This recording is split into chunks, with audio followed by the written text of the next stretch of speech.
जी अस्सलाम वालेकुम। कैफ और आज के लेक्चर का आगाज़ करते हैं। लेक्चर नंबर हमारा 85। कंसेप्ट जो डिस्कस करने जा रहे हैं, पहले हम पास्ट पेपर के क्वेश्चन आपको होम असाइनमेंट के तौर पे दिए थे चैप्टर 16 के, उनको अटेम्प्ट करेंगे और देखेंगे क्या हम इस काबिल हो गए हैं चैप्टर 16 को पढ़ने के बाद कि उसके पास्ट पेपर के क्वेश्चन को अटेम्प्ट कर सकें। और उसके बाद हम चैप्टर 17 को स्टार्ट करेंगे। और जैसा कि मैंने आपको बताया था, चैप्टर 17 भी रिप्रोडक्शन वाला चैप्टर ही है, इसमें रिप्रोडक्शन के क्वेश्चन ही टच करता है। और अभी आप जब चैप्टर 16 के पास पेपर, चैप्टर 16 के बारे में भी यही बताया था ना? Yes sir. तीन चैप्टर्स के बारे में बताया था या 4 चैप्टर्स के बारे में? 4 चैप्टर के बारे में कि वो रिप्रोडक्शन वाले हैं, रटे वाले हैं, आखिरी 3 और सबसे पहला। शाबाश। तो आज हम देखते हैं कि क्या ये बात सच थी या सच नहीं थी। चैप्टर 16 के पास पेपर के जितने भी क्वेश्चन टेस्ट किए हैं कि आपने वो आपके सामने, आपने खुद अंदाजा लगाना है ये रिप्रोडक्शन वाले हैं सारे के सारे, या कि सारे की सारी केस स्टडीज हैं या कुछ रिप्रोडक्शन और कुछ केस स्टडीज। स्टार्ट करें जी। चलिए, सबसे पहले पहला क्वेश्चन स्प्रिंग 23 लेटेस्ट अटेम्प्ट का कह रहा है, list any 4 circumstances under which the State Bank of Pakistan may revoke the designation of a designated payment system. State Bank of Pakistan may revoke the designation of designated payment system. 4 circumstances बतानी है under the provisions of payment system and electronic fund transfer act. ये पता नहीं कौन सा होता है act, ये पता नहीं कौन सा होता है एक्ट। हमें इससे क्या, हमें तो उसकी रिक्वायरमेंट से मतलब है। रिक्वायरमेंट क्या है? Payment system. हाँ जी, तो कौन कौन सी सर्कमस्टेंसेस हैं जिनमें स्टेट बैंक पाकिस्तान रिवोक कर सकता है? बताइए मेरे भाई। 2 दिन से नहीं आया, जिससे पूछो कोई ना कोई मजबूरी ही बताता है, कंसेप्ट नहीं बताता कोई। तू तो कल मौजूद में था भाई, अच्छे तरीके से पहचानता हूँ भाई। बताइए। When operator cease to operate as और हो गया अल्लाह। When it is in public interest to withdraw license, when there is revocation of terms and condition, क्या रेवोकेशन के violation of terms and condition. और operator or settlement institution is going through winding up. ये वो circumstances हैं जिनमें State Bank of Pakistan licence को revoke कर सकता है। रिवोक करने से पहले अपॉर्चुनिटी ऑफ हेयरिंग देगा कि नहीं स्टेट बैंक ऑफ पाकिस्तान? देगा सर। अपॉर्चुनिटी ऑफ हेयरिंग देगा। लाइसेंस सस्पेंड करने से पहले हेयरिंग अपॉर्चुनिटी देना जरूरी नहीं है, रिवोक करने से पहले जरूरी है। क्या यहाँ पे ये हम अपॉर्चुनिटी ऑफ हेयरिंग की बात करेंगे इस क्वेश्चन में? इस क्वेश्चन के आंसर में अपॉर्चुनिटी ऑफ हेयरिंग की बात करेंगे या नहीं करेंगे? नहीं करेंगे, क्योंकि रिक्वायरमेंट में उसने सिर्फ और सिर्फ सर्कमस्टेंसेस की बात की है। क्लियर? Next question 2। तो ये रिप्रोडक्शन का क्वेश्चन था या केस स्टडी थी? रिप्रोडक्शन। क्वेश्चन 2 ये लग रहा है शायद केस स्टडी हो। करें under the provisions of anti money laundering act 2010 explains when a person may be held accountable for a money laundering offence, also discuss the possible consequences if he is proven guilty. कब एक person liable होगा for offence of money laundering? जी मेरे भाई बताइए, कब person liable होगा? कल विजिट से, ये तो परसों सिखाया था, परसों सिखाया था ना, परसों टर्म टेस्ट की तैयारी कर रहा था, कल घर बैठ के एब्सेंट होके टर्म टेस्ट की तैयारी कर रहा है। खुदा का खौफ करे यार। फिर आप कहते हैं आई कैप मुश्किल पेपर बनाता है, आई कैप पास नहीं करता। जी मेरे भाई बता, कब कोई पर्सन लायबल है for offence of money laundering? हाँ? अपनी लैंग्वेज में बता, कोई बात नहीं। चाइनीज में बताने लगे हो, मराठी में बताने लगे हो, किस लैंग्वेज में बताने लगे हो? जो लेक्चर क्यों याद क्यों नहीं किया? बताइए।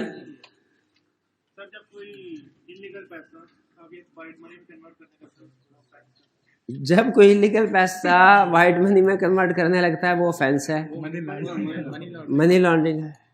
भाई तो आप कंसेप्ट बता रहे हो, लीगली वो कब लायबल होता है, लॉ में क्या साबित करना पड़ता है, ये हाल है जी। मेरा भाई बताएगा, ये शरीफ आदमी लग रहा है।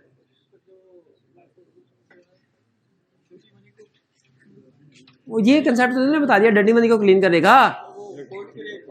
हाँ ये बताए ना, एक्वायर करे और पोजेस करे, कन्वर्ट करे, यूज करे, तो वो मनी लॉन्ड्रिंग का ऑफेंस होगा। शाबाश। दूसरा, हिम्मत करे, कंसील्स ट्रू नेचर, आइडेंटिटी और ओरिजिन। तीसरा, थर्ड पॉइंट कौन सा था, hold such property on behalf of other person knowing that such property is proceeds of crime. और नीचे एंड में फोर्थ वाला point, person who aids or counsels or participates. शाबाश। ये 4 पॉइंट्स हैं मनी लॉन्ड्रिंग के ऑफेंस के लिए। अच्छा, यहाँ पे जरा रिक्वायरमेंट को फिर से गौर से देख के मुझे बताइए। अब वो आगे कह रहा है कि मुझे इसके पॉसिबल कॉन्सिक्वेंसेस बताइए। पॉसिबल कॉन्सिक्वेंसेस इसके क्या होंगे if he is proven guilty. अच्छा, किसकी बात कर रहा है, किसी इंडिविजुअल पर्सन की बात कर रहा है, नेचुरल या लीगल पर्सन की? पर्सन का वर्ड लॉ में दोनों के लिए यूज होता है, इंडिविजुअल या नेचुरल पर्सन के लिए भी और लीगल पर्सन के लिए भी। क्वेश्चन में ये मेंशन नहीं है, क्वेश्चन में ये मेंशन नहीं है कि हमने लायबिलिटी लीगल पर्सन है मेंशन, लेकिन पर्सन से मुराद लाजमी नहीं इंडिविजुअल हो। लॉ पर्सन का वर्ड इंडिविजुअल्स के लिए भी बोलता है और किसके लिए, कंपनीज के लिए, इंडिविजुअल पर्सन के लिए भी और लीगल पर्सन यानी कंपनी के लिए भी। तो यहाँ पे हमें दोनों की लायबिलिटी बतानी चाहिए। ये कॉर्नर वाला मेरा भाई बताएगा। जरा बताइए क्या लायबिलिटी है लीगल पर्सन की जो मनी लॉन्ड्रिंग में इन्वॉल्व हो? 15 मिलियन, 15 मिलियन कहाँ से?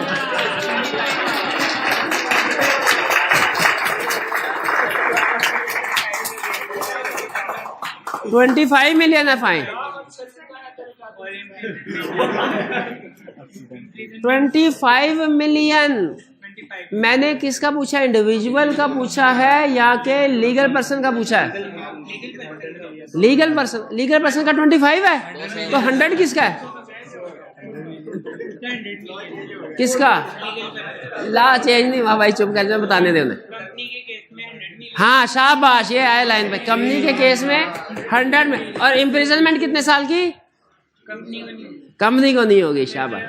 और अगर कंपनी का कोई पर्सन डायरेक्टर वगैरह इन्वॉल्व है उसमें, तो उसको सेम पेनल्टी जो कि इंडिविजुअल की है। और ये इंडिविजुअल की क्या पेनल्टी है भाई बताएं? इंडिविजुअल की 1 साल से लेके 10 साल तक उसे कैद हो सकती है। 1 साल से लेके 10 साल तक उसको कैद हो सकती है। Imprisonment up to 10 years which shall not be less than 1 year। Up to 25 million उसको सर फाइन हो सकता है। Fine up to 25 million. और जो उसके क्या उसका नाम है, एसेट है ना जो उसने वो हेराफेरी करके बनाए हैं, वो जो हेराफेरी करके एसेट बनाए हैं ना, वो वापस ले लिए जाएंगे उससे। और अगर वो बेच चुका हो उसको, तो इक्विवेलेंट अमाउंट की अदर प्रॉपर्टी। अब बताइए क्वेश्चन 2, ये भी रिप्रोडक्शन का था या केस स्टडी? ठीक है, ये उससे प्रीवियस अटेम्प्ट का था। अब मजीद आगे पीछे चलते हैं। ऑटम 22 का क्वेश्चन आ गया। Under the payment system and electronic fund transfer act identify the operational arrangements required to be established by operator of a designated payment system। Operational arrangements क्या हैं? ऑपरेशनल अरेंजमेंट्स जी मेरा भाई बताएगा। ऑपरेशनल अरेंजमेंट्स क्या है? Corner जी भाई, mid वाला। हाँ आप ही भाई, आप बताए। नहीं ये नहीं, कॉर्नर वाला, मिड वाला। ऑपरेशनल अरेंजमेंट्स क्या करनी है ऑपरेटर ने?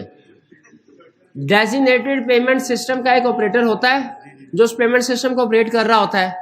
उसने कैसे इंतजामात करने हैं, क्या मामला संभालने हैं? टर्म्स एंड कंडीशन बनाने हैं उसने, और स्टेट बैंक से उसको रजिस्टर करवाना है। स्टेट बैंक से उसको रजिस्टर करवाना है। अब देखा ला बनता कैसे है। ला बनने का प्रोसेस हमारे सिलेबस में है। अगर आप अभी भाई के सवाल का जवाब गौर से सुन लेंगे तो आपको समझ आ जाएगा ला कैसे क्रिएट होता है। ये देखें नया ला क्रिएट होने वाला। आगे मेरा भाई जी भाई जी अभी तो ला धड़ाधड़ क्रिएट कर रहे थे, अभी तो ला पे ला छाप रहे थे, अब क्या हो गया? कॉन्फिडेंस खराब हो गया है, खुदा का ऑफ करे। क्या ऑपरेशन अरेंजमेंट है?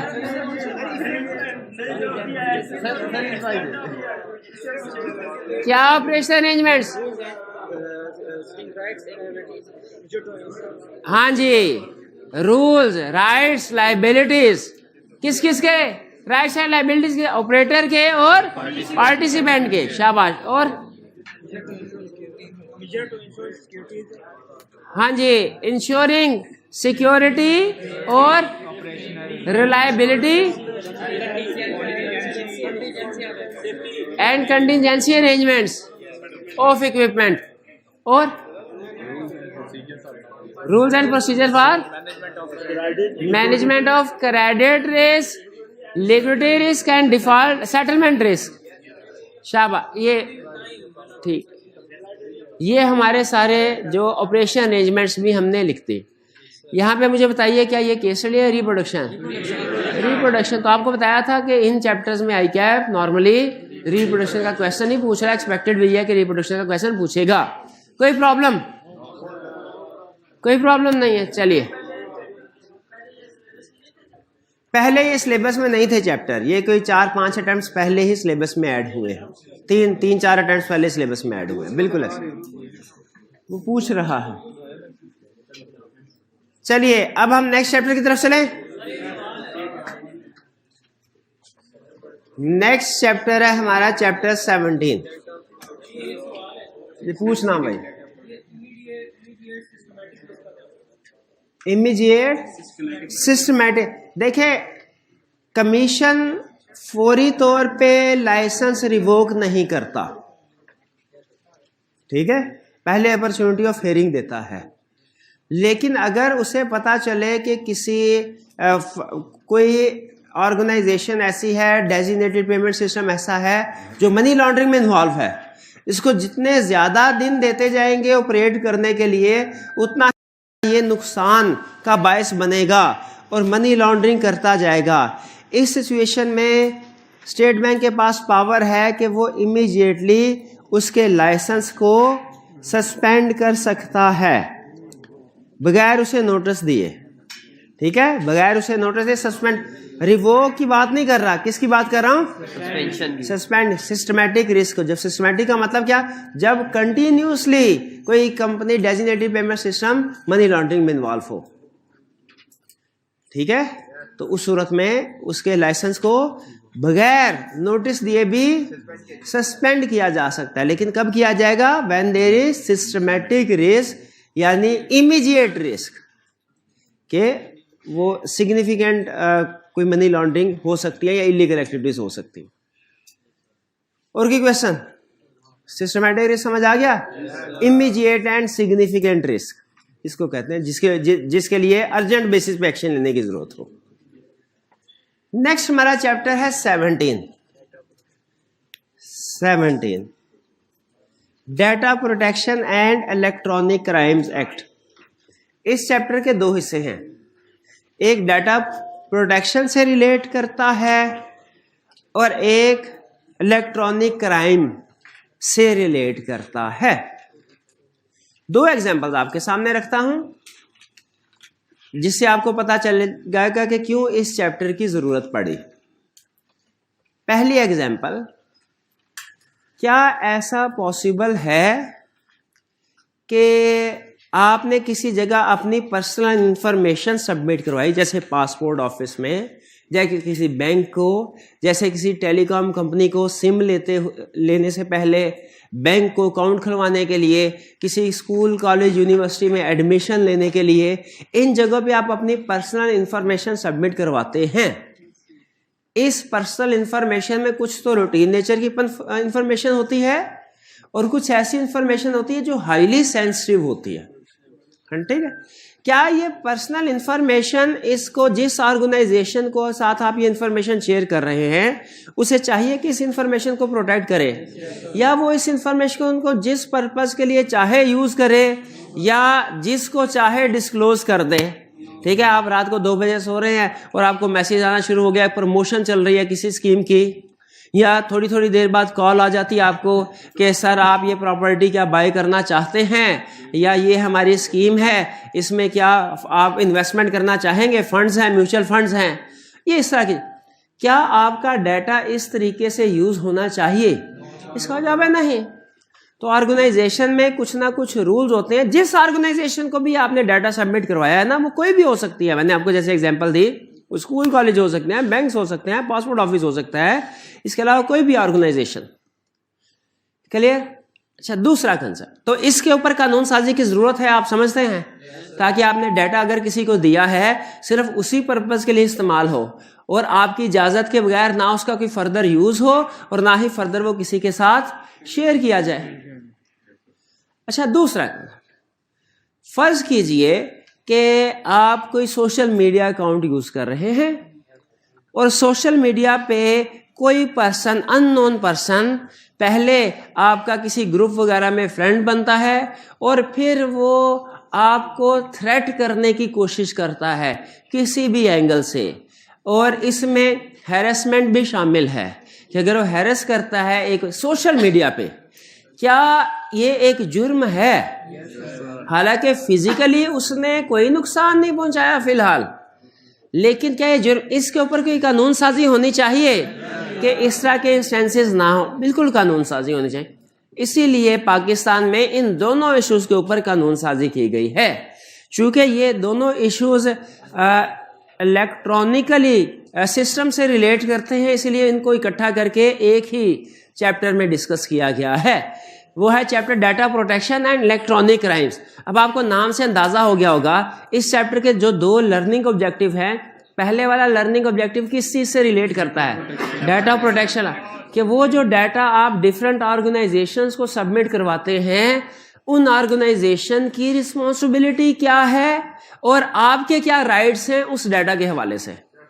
2 चीजें डिस्कस, छोटे मोटे कंसेप्ट्स और भी हैं, सबसे अहम चीजें 2 डिस्कस करता है क्या ये डाटा प्रोटेक्शन लॉ, कि अगर आप किसी भी ऑर्गेनाइजेशन को अपना डाटा सबमिट करवाते हैं, स्टेप नंबर 1, उस ऑर्गेनाइजेशन ने किन असूलों के मुताबिक उस डाटा को प्रोटेक्ट करना है अपने पास। और दूसरी चीज क्या, आपके एज इंडिविजुअल क्या राइट्स हैं उस डाटा के हवाले से। आपने एक दफा डाटा शेयर कर दिया, क्या उसको अगर आप उसके डाटाबेस से रिमूव करवाना चाहें तो आप करवा सकते हैं? ठीक है, ये इस तरह के राइट्स, 2 चीजें, राइट्स इंडिविजुअल के और प्रिंसिपल्स या रिस्पॉन्सिबिलिटी उन ऑर्गेनाइजेशन की जो आपका डाटा मेंटेन कर रही है।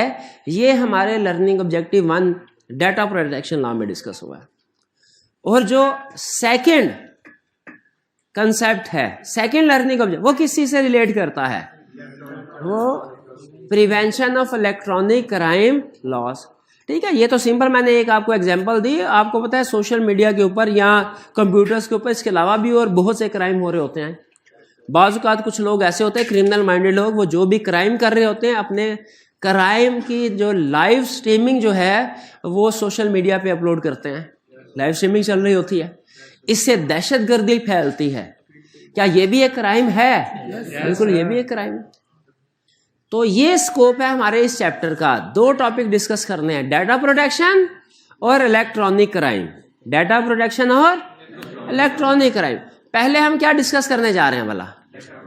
Data protection. अब ये भी चैप्टर अगर आप देखें तो रिसेंटली ऐड हुआ है, इस अटेम्प्ट में इसके टेस्ट होने के चांसेस हाई हैं, पिछले अटेम्प्ट में टेस्ट हुआ। अच्छा, पहले डाटा प्रोटेक्शन लॉस। इसमें क्या कह रहा है, पाकिस्तान में ऑलरेडी कुछ लॉज एप्लीकेबल थे डाटा प्रोटेक्शन के, लेकिन वो सफिशिएंटली, वो कॉर्पोरेट लेवल के डाटा को प्रोटेक्ट करने के लिए तो रेलिवेंट थे, उनके ऊपर अप्लाई होते थे। इंडिविजुअल डाटा को कैसे प्रोटेक्ट किया जाएगा, ये इशू अभी भी बाकी था। इसी वजह से ज़रूरत पड़ी कि कोई ऐसा लॉ इंट्रोड्यूस किया जाए जो कि इंडिविजुअल्स के डाटा को भी प्रोटेक्ट करे।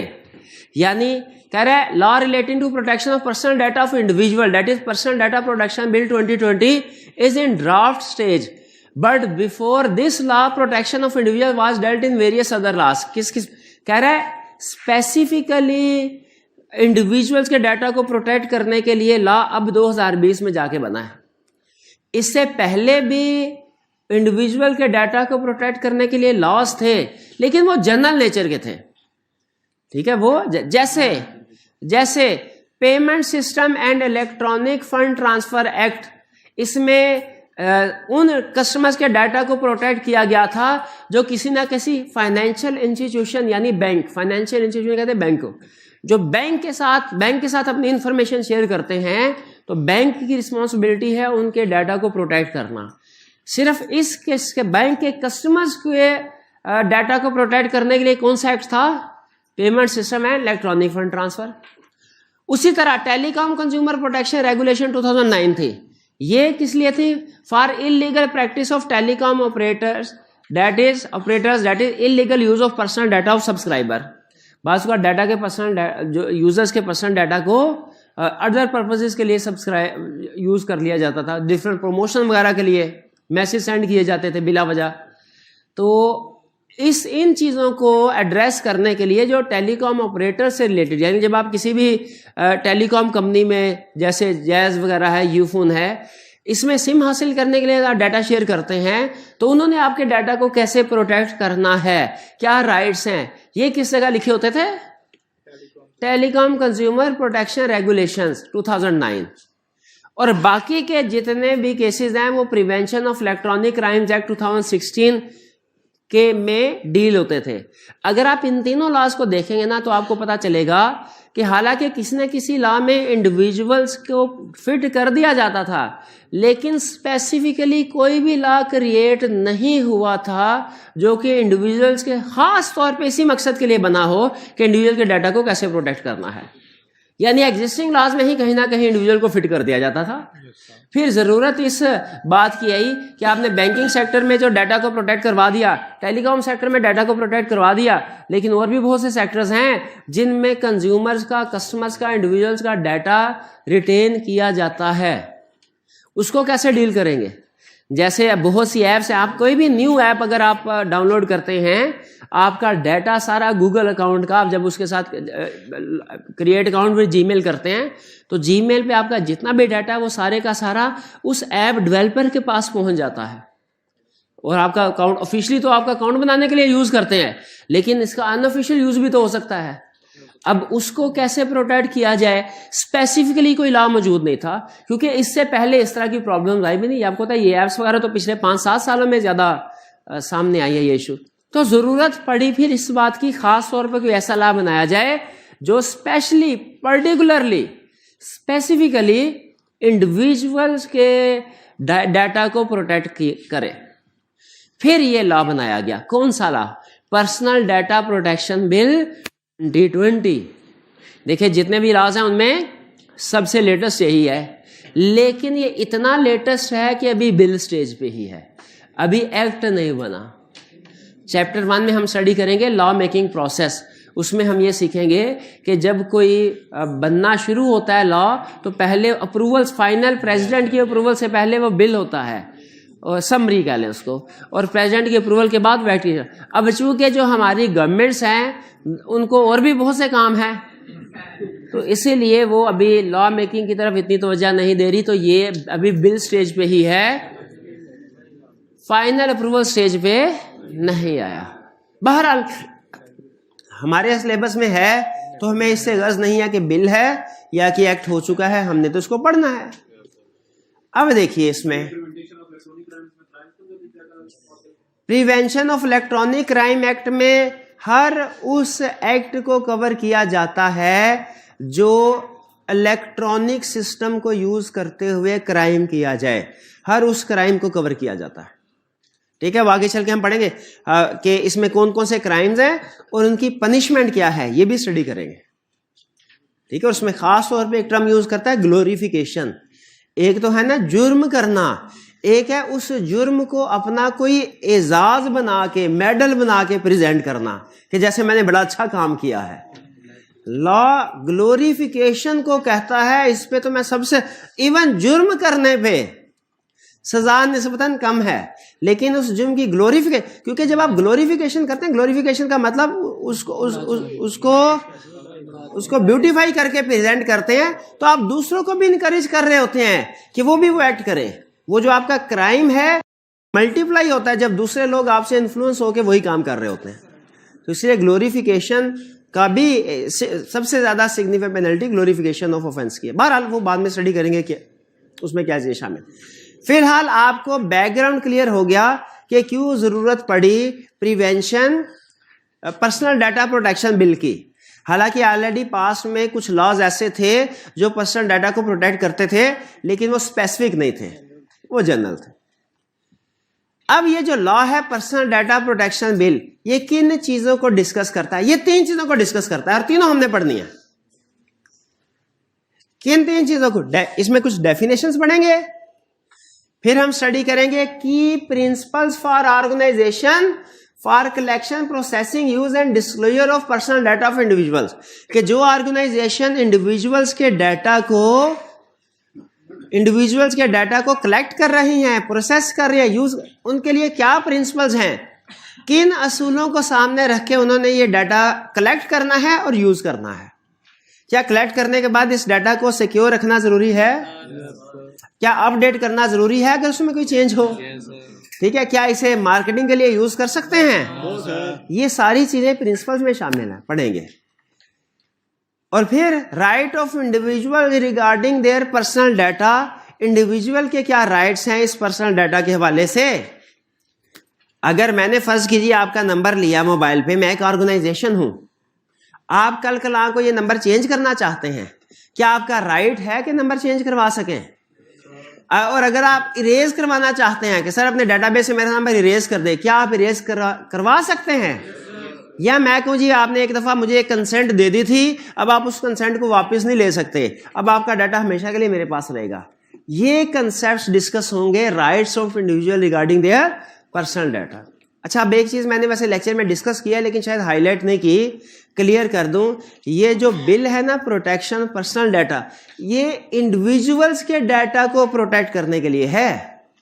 यानी इसका जो स्कोप है वो इंडिविजुअल्स का डाटा है, जो कंपनीज का डाटा होगा उसके लिए कुछ और। जैसे फर्ज कीजिए अगर कोई आपके फेसबुक का यूजर नेम पासवर्ड चोरी करता है और उसको यूज करता है और उसमें से अनऑथोराइज्ड मैसेज किसी को सेंड करता है, वो तो इस लॉ में आएगा, प्रोटेक्शन ऑफ डाटा एक्ट में। लेकिन अगर कोई ICAP की वेबसाइट का हैक करता है, यूजर नेम पासवर्ड चोरी करता है और अपना रिजल्ट चेंज करने की कोशिश करता है, ये प्रोटेक्शन ऑफ इंडिविजुअल बिल में नहीं आएगा, इस बिल में नहीं आएगा। ये किधर जाएगा? ये prevention of electronic crime act में जाएगा।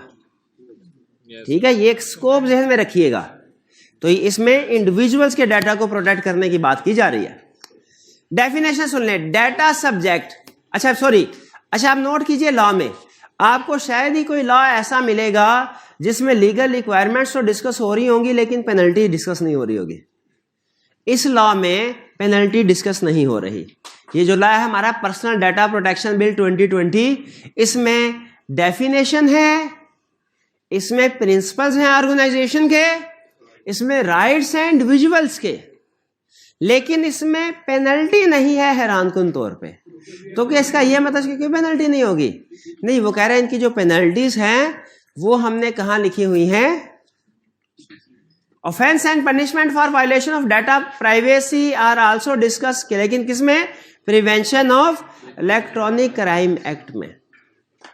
प्रिवेंशन ऑफ पिछले दिनों आपने शायद देखा होगा, ये 6-7 महीने पहले एक बड़ा शोर उठा था पीका एक्ट का कि सहाफ़ी जो गलत इंफॉर्मेशन देगा ना उसको भी इलेक्ट्रॉनिक क्राइम है, और वो टीवी पे उसने चलाई कोई गलत इंफॉर्मेशन, उसको भी इस एक्ट के तहत प्रिवेंशन ऑफ इलेक्ट्रॉनिक, वो इलेक्ट्रॉनिक क्राइम समझा जाएगा और उसे इस इलेक्ट्रॉनिक क्राइम एक्ट के मुताबिक सजा मिलेगी।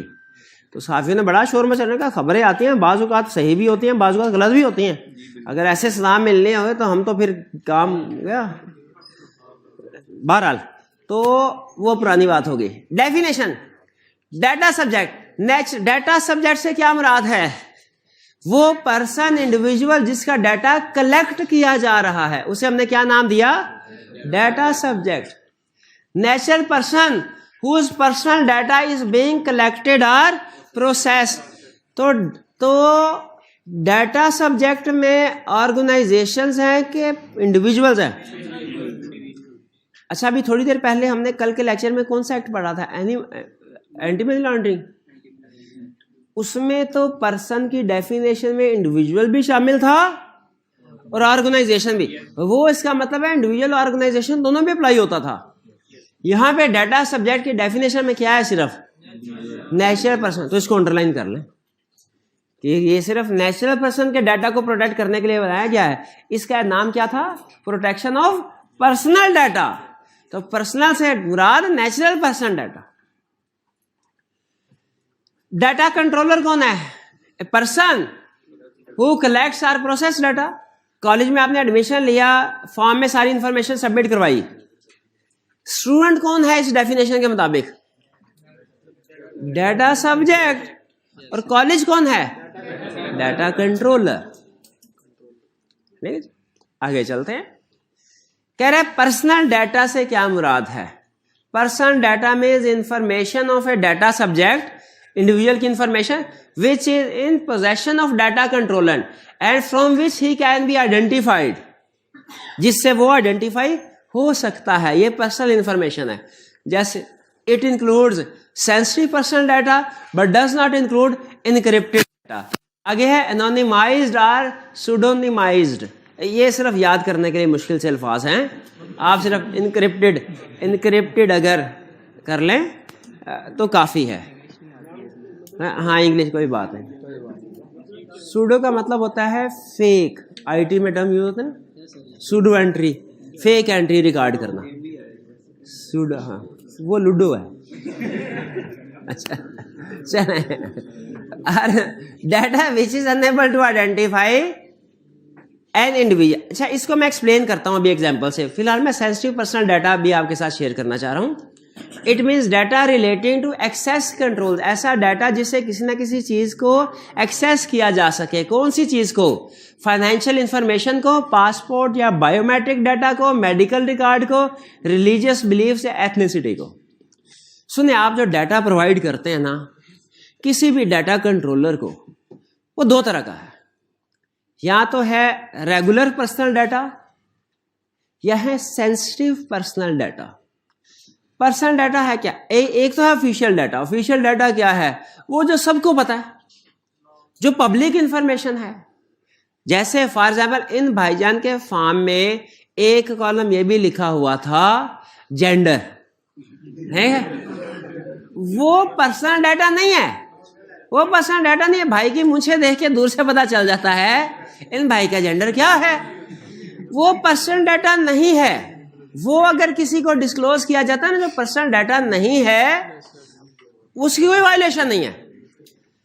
पर्सनल डाटा वो होता है जो नॉर्मली लोगों को नहीं पता, और उस डाटा से आप किसी बंदे को आइडेंटिफाई कर सकते हैं, उस बंदे तक पहुंच सकते हैं।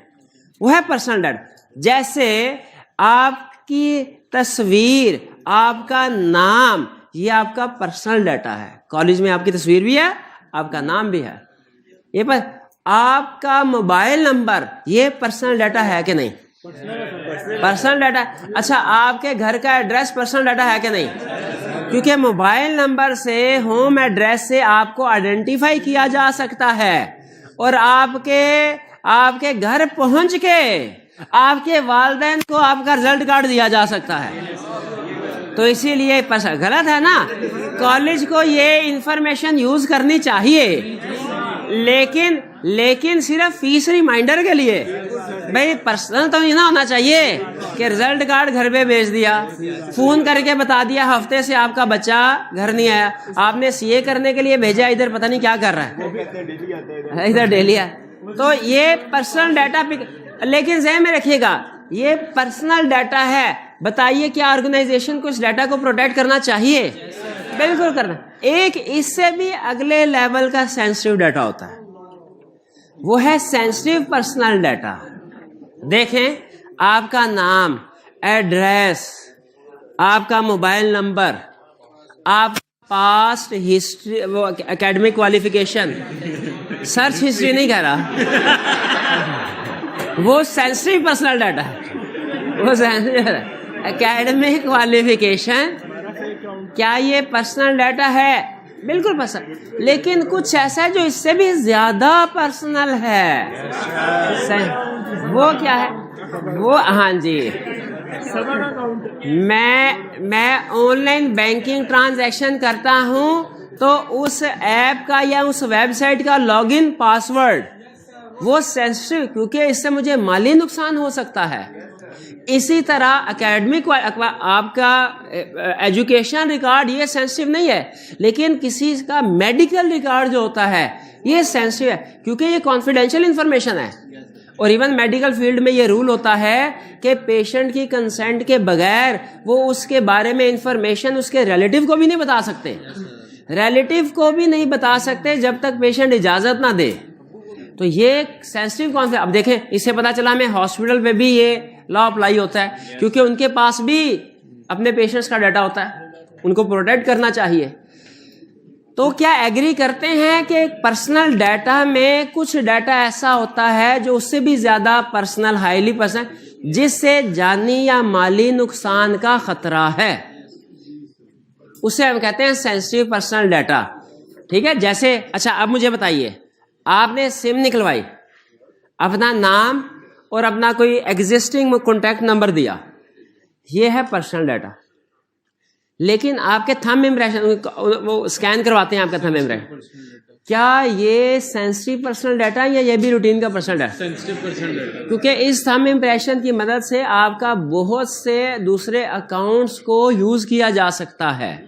इवन आपका जो बैंक्स में एटीएम जो होते हैं वो भी हम थंब इम्प्रेशन से ऑपरेट किए जा सकते हैं, वहां पे भी लॉगिन करने के लिए यूज कर सकते हैं। तो हर वो डाटा जो आपको एक्सेस प्रोवाइड करता है आप फाइनेंशियल इंफॉर्मेशन तक, आपके पासपोर्ट या बायोमेट्रिक डाटा तक, मेडिकल रिकॉर्ड तक, या रिलीजियस बिलीफ्स, एथनिसिटी, यानी कौन सा पर्सन किस मजहब या अकीदे से ताल्लुक रखता है, किस इलाके से ताल्लुक रखता है, ये भी सेंसिटिव पर्सनल डाटा है।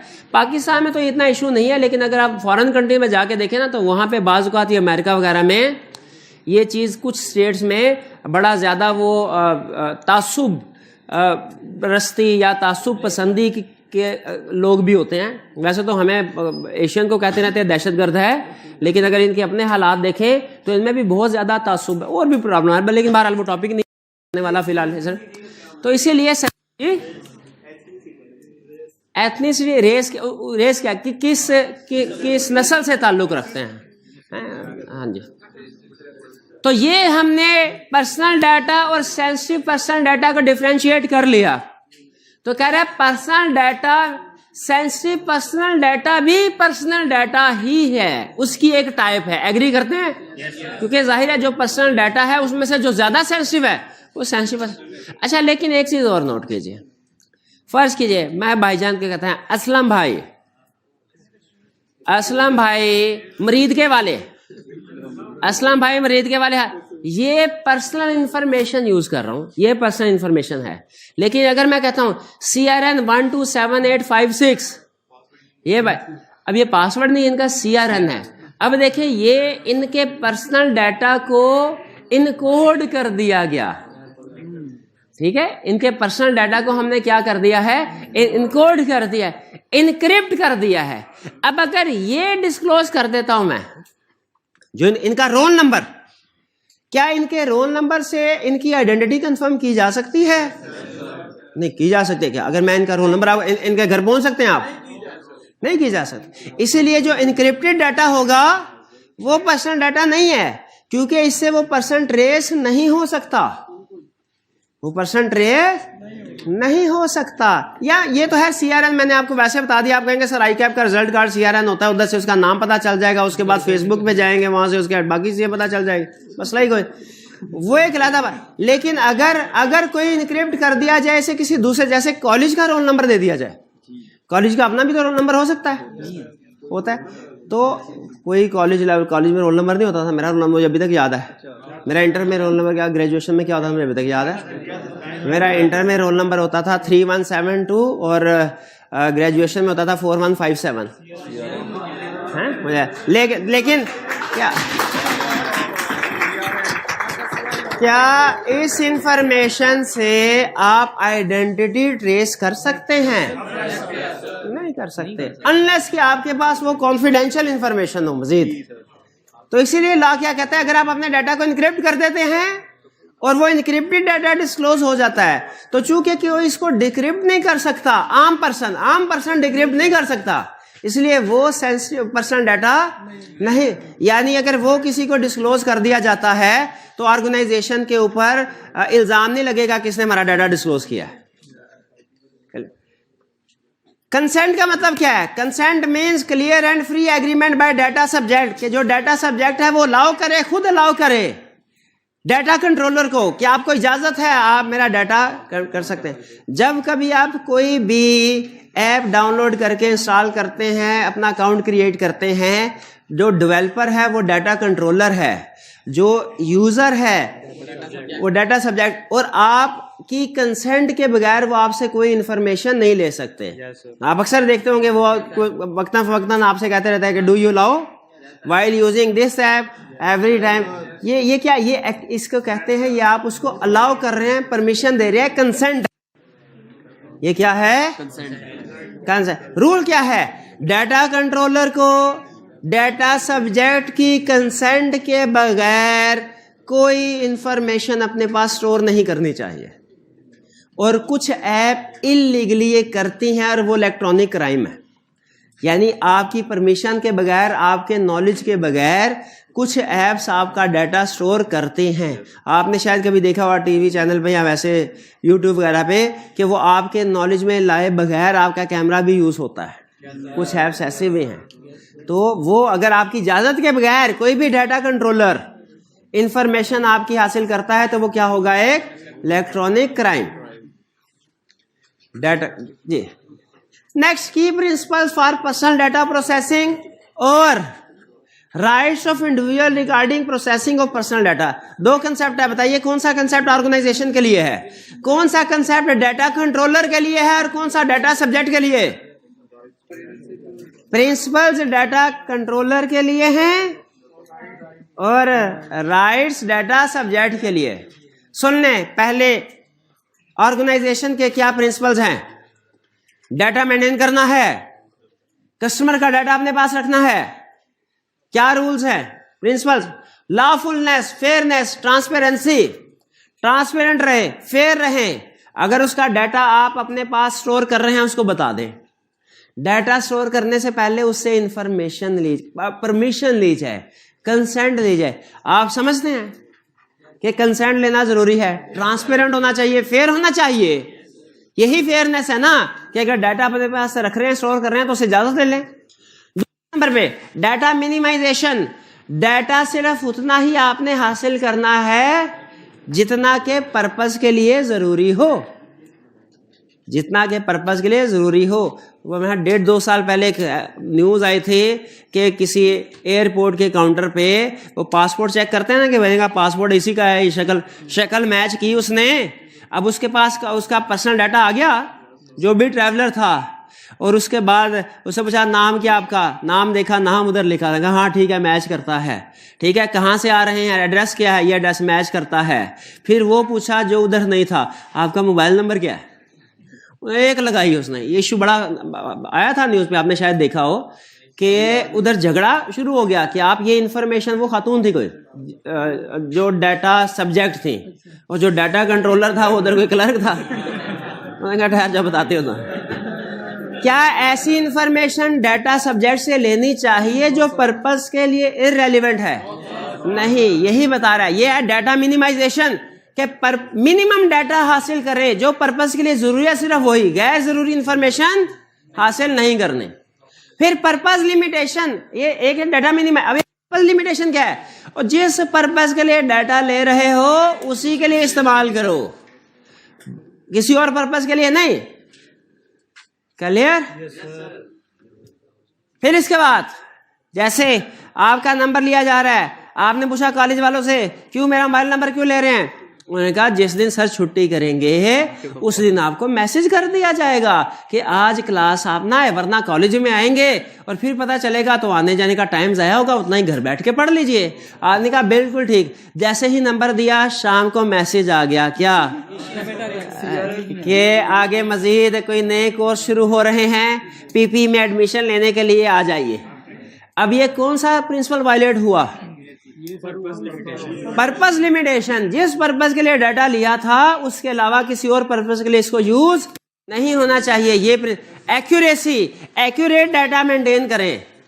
ऐसा ना हो कि गलती आपकी हो और भुगतना किसी और को पड़े। जैसे 1.5 महीना मुझे भुगतना पड़ा। बैंक वाले के पास गया, उसने कहा मोबाइल नंबर लिखा, उसने पता नहीं क्या गलती पंच करते हुए एक मोबाइल में जो डिजिट था आगे पीछे कर दिया। अब उसके बाद ना मैं उनकी मोबाइल ऐप, अब देखें वो जो रजिस्टर्ड नंबर होता है ना उसी के ऊपर नंबर वगैरह ऐप जो है वो इंस्टॉल होती है और उसी पे कोड भेजते हैं। ऐप भी इंस्टॉल ना हो, फिर मैं फ़ोन नंबर करके उनको कहूँ ऐप इंस्टॉल नहीं हो रही, वो कहने लगे भाईजान आप हमारी लिस्ट में ही नहीं है, आप कौन है, आप तो कोई हैकर लगते हैं। मैंने कहा भाई जेन्युइन हूँ मैं, मेरा आईडी कार्ड वगैरह भी है, मैच करने का नहीं, हम सिर्फ उन्हीं कॉल्स को एंटरटेन करते हैं जो हमारे ऑथोराइज नंबर से आई हों। अब बैंक में रब्ता करें, अब वो क्लासेस चल रही हो तो नहीं बंदा जा सकता, वो फिर इंतजार करना पड़ता है सेशन एंड पे, तो 1.5-2 महीने इस प्रॉब्लम में। अब ये कौन सा प्रिंसिपल वायलेट किया था उस ऑर्गेनाइजेशन ने, बैंक ने? एक्यूरेसी के कस्टमर का डाटा मेंटेन करना है, एक्यूरेटली मेंटेन करना है। फिर सिक्योरिटी, यानी डाटा को इंटेग्रिटी एंड कॉन्फिडेंशियलिटी रखना है। ऐसा ना हो कि कोई एम्प्लॉय जिसको सही काम नहीं कर रहा था जॉब से निकाला और वो जाते हुए सारा डाटा कॉपी करके ले गया कंप्यूटर के पास, सर मुझे जॉब पे रखें और ये डाटा ले लें, सारे स्टूडेंट्स का इनको प्रमोशनल मैसेज भेजे, इनमें से सारे ना सही 10% 15% तो स्टूडेंट आपके पास आ जाएंगे। ये ऐसा हो सकता है, हो सकता है। ठीक है, तो सिक्योरिटी, डाटा सिक्योरिटी होनी चाहिए कि ये तो नहीं कि कोई भी स्टूडेंट आए, टेस्ट भाई के अपना टेस्ट इसके हाथ में है और आके कह रहा है सर वो जो टेस्ट की लिस्ट बनी है ना किस स्टूडेंट के कितने मार्क्स हैं जरा वो तो दिखा दे। अगर वो क्यों दिखा दे, सर मार्क्स देखने हैं। अगर भाई तेरा टेस्ट तेरे सामने है, मार्क्स नजर आ रहे हैं, सर अपने नहीं देखने, इसके देखने हैं साथ वाले के मार्क्स। तो क्या दिखा देना चाहिए ये रिकॉर्ड सारा किसी को भी? पर्सनल डाटा है बिल्कुल। तो अगर हम दिखा देते हैं कौन सा प्रिंसिपल वायलेट कर रहे होंगे? Integrity and confidential. फिर स्टोरेज लिमिटेशन के स्टोरेज डाटा कितने अरसे तक स्टोर किया जा सकता है, इसके ऊपर भी रेगुलेशंस होती हैं। उसके मुताबिक सिर्फ उतने ही अरसे के लिए डाटा स्टोर किया जाए। अकाउंटेबिलिटी, अगर ये प्रिंसिपल कोई भी वायलेट हो तो किसको सजा मिलनी है? अकाउंटेबिलिटी का मतलब यही होता है ना, वायलेशन हो तो सजा और जजा का निजाम भी होना चाहिए। ये है प्रिंसिपल्स। आप समझते हैं कि अच्छे प्रिंसिपल हैं? सबसे अच्छा प्रिंसिपल आपको कौन सा लगा? Purpose limitation. चले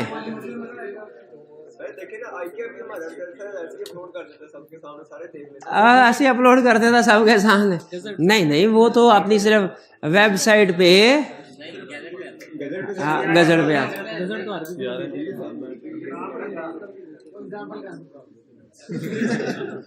हाँ ये एग्जाम्पल कैंसिल करते हैं क्या? ठीक है, आई कैब आपसे परमिशन लेता होगा कहीं ना किसी जगह पे, टर्म्स एंड कंडीशन में आई कैब आपसे इस चीज की परमिशन लेता होगा कि आपका रिजल्ट अनाउंस कर दिया जाए।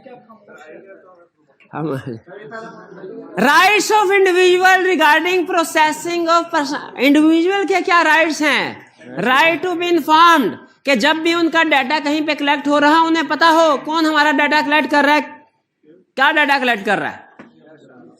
ठीक है, ऐसा ना हो कॉन्फिडेंशियल तरीके से वेबसाइट, खास तौर पे इलेक्ट्रॉनिकली आजकल बहुत सी वेबसाइट्स, किसी वेबसाइट पे विजिट करते हैं आप, वेब वगैरह को यूज करते हैं, वो आपके इवन जो इमेजेस होती हैं, कॉल्स होते हैं, उनको भी एक्सेस कर लेते हैं। कर्जे के लिए आपने एप्लीकेशन फाइल की, उन्होंने आपका सारा कॉन्टैक्ट, सारा डाटा जो है उसकी कॉपी अपने पास बना ली और फिर उसमें सेलेक्ट कर लिया जरूरत के कौन कौन सा डाटा लीक करना है आपका। Right to be informed clear हो गया। डाटा सब्जेक्ट को पता होना चाहिए कौन डाटा उनका एक्सेस कर रहा है, कलेक्ट कर रहा है और कितना डाटा कलेक्ट कर रहा है। Right of access to data including right to get copies of data. Bank को एप्लीकेशन दी। अब मुझे याद है कि घर का एड्रेस मैंने पता नहीं कौन सा लिखवाया है।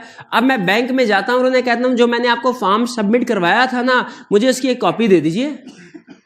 क्या बैंक आपको कॉपी देने का पाबंद है?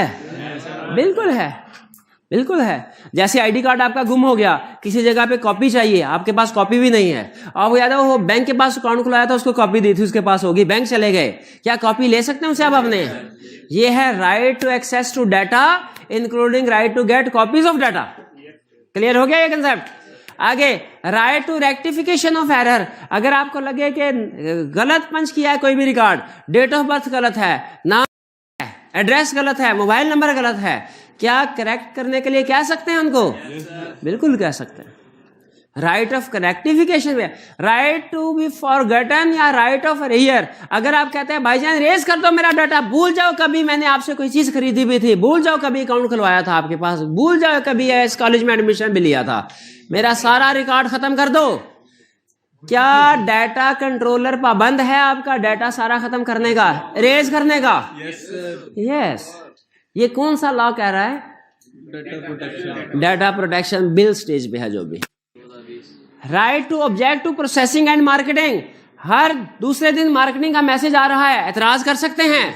बिल्कुल। क्या एतराज कर सकते हैं? खबरदार मार्केटिंग ना बेचो, मार्केटिंग के लिए डाटा बेचो। और फिर ये भी कह दे राइट टू रिस्ट्रिक्ट प्रोसेस, नहीं ब्लॉक ना कर दे, ये ना हो आपका क्लासेस का शेड्यूल आ जाए वो भी ब्लॉक हो जाए, ऐसे तो नहीं ना। जो मार्केटिंग को ब्लॉक करना है, यानी उसे हम बता दें कि जो आपने प्रोसेसिंग करनी है वो सिर्फ रिस्ट्रिक्टेड पर्पस के लिए करनी है, हमारे डाटा की प्रोसेसिंग, मार्केटिंग पर्पस के लिए नहीं करनी। दोनों में क्या फर्क है?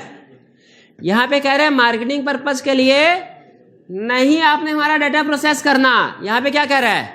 रिस्ट्रिक्टेड पर्पस, जिस पर्पस के लिए डाटा दिया है। जैसे बैंक को डाटा दिया है कि जब डेबिट क्रेडिट हो अकाउंट में से अमाउंट तो मैसेज भेजे, कि और मैसेज थोड़े भेजे।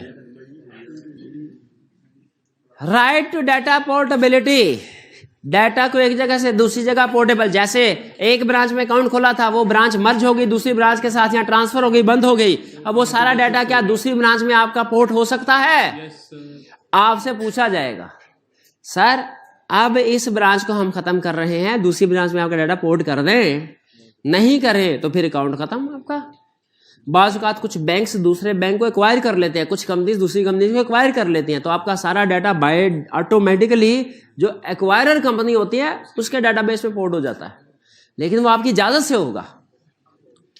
राइट टू विड्रॉ कंसेंट, पहले कंसेंट दे दी थी कि हाँ मेरा अकाउंट बना लें आप, डाटा सारा एक्सेस कर लें, अब उसको रिवोक करना चाहते हैं। जिस तरह ईमेल जब आप अलाउ करते हैं, ईमेल डालते हैं, आपको ईमेल आती है, फिर अनसब्सक्राइब भी तो कर सकते हैं, तो ये कंसेंट को भी अनसब्सक्राइब कर दें। अकाउंट क्लोजर रिक्वेस्ट देंगे। हाँ जी।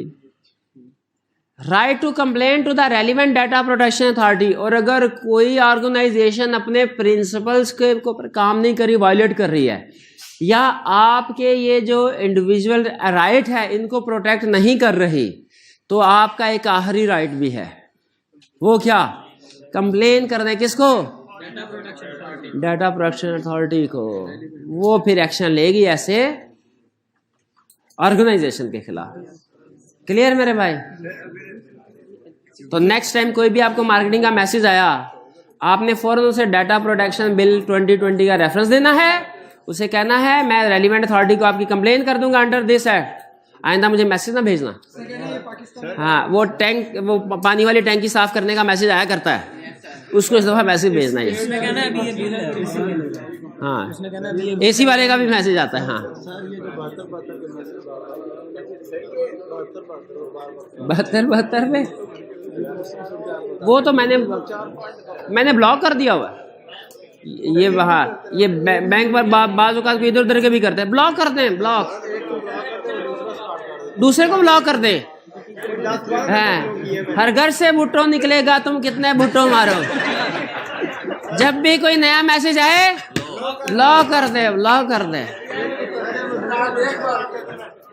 जी जी मेरे भाई क्वेश्चन जीतो पाकिस्तान से आता है उसको भी ब्लॉक कर दें, 50-16 भी ब्लॉक कर दें भाई। इसका मतलब है भाई समझ आ गए प्रिंसिपल, राइट समझ आ? ए भाई अपने तजर्बे बाद में बयान कर लेना, पहले मेरे सुन लो, मेरे कंसेप्ट सुन लो। ये समझ लग गया कि प्रिंसिपल्स क्या है, इंडिविजुअल के राइट्स क्या है। चलिए असाइनमेंट आपके पास पहुंच गई है। आज का लेक्चर यहाँ खत्म करते हैं हम। अल्लाह हाफिज।